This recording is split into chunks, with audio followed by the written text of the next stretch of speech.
Ми знаходимося у славетному селі, козацькому селі Боромля, яке, на жаль, зазнало дуже значних руйнувань через ворожу окупацію.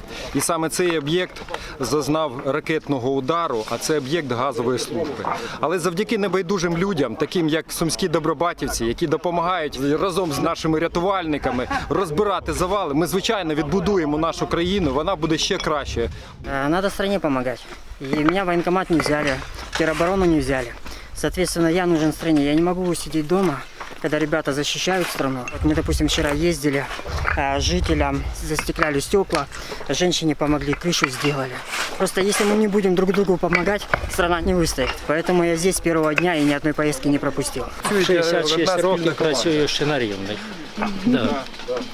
Ви бачите, це кошти, це великі кошти, які пойдуть на відбудову.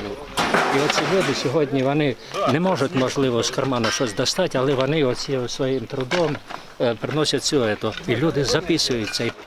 3 березня і 5 березня навели нам 2 авіаудари, навіть 3. Це вся розруха, об'єкти інфраструктури, газовий участок, подстанція, дитячий садочок.